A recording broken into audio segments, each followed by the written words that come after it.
اسرائیل میں یہودیوں میں ایک بچہ پیدا ہوا ہے جس کے بارے میں دعویٰ کیا جا رہا ہے کہ وہ بچہ وہ دجال ہے۔ چونکہ آقا علیہ الصلوۃ والسلام کی حدیث سے جو چیز ثابت ہے وہ یہ ہے کہ یہودیوں میں سے وہ دجال ہوگا، اور ایک بہت بڑی تعداد یہودیوں کی جو دجال کا ساتھ دیں گے۔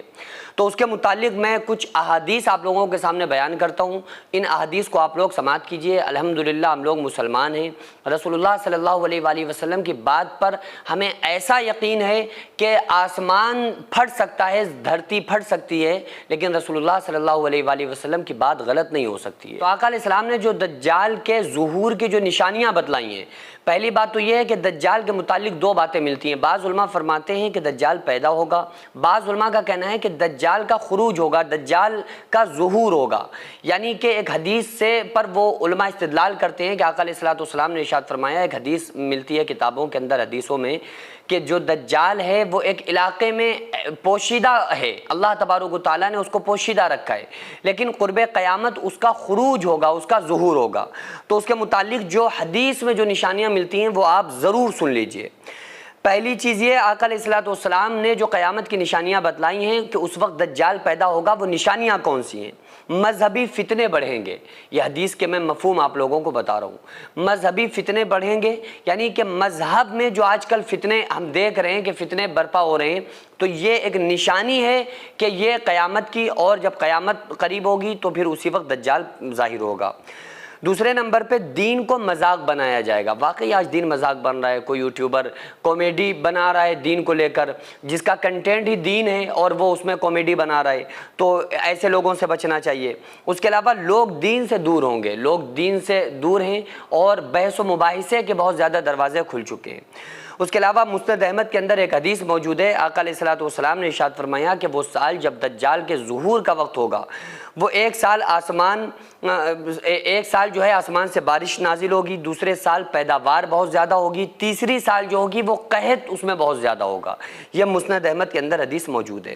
اس کے علاوہ ایک حدیث میں کہ لوگ پینے کے پانی اور کھانے کو ترسیں گے، یعنی اتنا قحط کا دور ہوگا کہ لوگ پانی کو ترس جائیں گے، لوگ کھانے سے ترس جائیں گے۔ اس کے علاوہ آقا علیہ السلام نے ارشاد فرمایا، علم اٹھا لیا جائے گا، عام لوگ گمراہ علماء کی باتوں میں آئیں گے۔ عام لوگ جو ہوں گے وہ ان لوگوں کی باتوں میں آئیں گے جو عالم گمراہ ہوں گے۔ آج کتنے ایسے سوشل میڈیا پر ہم لوگوں کو، عوام کو دیکھنے کو لوگ مل جاتے ہیں جو عالم نہیں ہیں، کسی مدرسے کی محنت ان کے پیچھے نہیں ہے، لیکن وہ بات کر کے حدیث کا ٹائٹل، حدیث کا لوگو لگا کے عوام کو گمراہ کر رہے ہیں۔ اور عوام کیا کر رہی ہے کہ 1400 سال سے جو دین چلا آ رہا ہے اس دین کو چھوڑ کر چند نئے مولوی اور یوٹیوب کے مبلغین کے پیچھے چل رہے ہیں۔ تو یہ قیامت کی نشانیوں میں سے ایک نشانی ہے۔ تو آقا علیہ الصلوۃ والسلام نے دجال کے ظاہر ہونے کا کوئی سال، کوئی وقت مقرر نہیں کیا ہے، لیکن اس کے بارے میں نشانیاں بتائی ہیں۔ ایک مسلم شریف کے اندر ایک حدیث موجود ہے، مسلم حدیث نمبر 2942 میں یہ حدیث ہے، آقا علیہ الصلوۃ والسلام نے ارشاد فرمایا، دجال شام یمن کے سمندر میں ایک جزیرے میں قید ہے، جس کو اللہ تعالیٰ نے قید کر دیا ہے، جو جب اللہ چاہے گا تو وہ اس کا ظہور ہوگا، اس کا خروج ہوگا۔ تو ایک حدیث میں آتا ہے، آقا علیہ الصلوۃ والسلام نے ارشاد فرمایا، ترمذی کے اندر 2237 پر، ابن ماجہ میں 4077 پہ، کہ وہ خراسان کے مشرقی علاقے سے نکلے گا۔ جو دجال ہوگا وہ خراسان کے مشرقی علاقے سے نکلے گا، اس کے ساتھ 70,000 یہودی ہوں گے۔ تو یہودی سب سے زیادہ اس کے سمرتھن میں کھڑے ہوں گے۔ تو اس لیے جو نشانیاں آقا علیہ السلام نے بتلائی ہیں، ان نشانیوں پر ہمارا ایمان ہے۔ اور جب دجال ظاہر ہوگا تو کسی یوٹیوب یا کسی فیس بک یا کسی پلیٹ فارم کی ضرورت نہیں ہوگی، کسی کو بتانے کی ضرورت نہیں ہوگی کہ دجال پیدا ہو گیا، بلکہ وہ خود لوگ سمجھ جائیں گے کہ دجال پیدا ہو گیا۔ اس کو دیکھ کر لوگ سمجھ لیں گے کہ دجال ہے، کیونکہ آقا علیہ الصلوۃ والسلام نے 1400 سال پہلے اس کے بارے میں ہمیں بتایا تھا۔ آپ لوگ اپنے پیسے کی برکت اور طاقت دیکھیے، جو آپ تھوڑا تھوڑا تعاون ہر مہینے ان غریبوں کے نام کرتے ہیں، جن کے گھروں میں چولہے نہیں جل پاتے ہیں، جن کے بچے بھوک سے بلک بلک کے سوتے تھے۔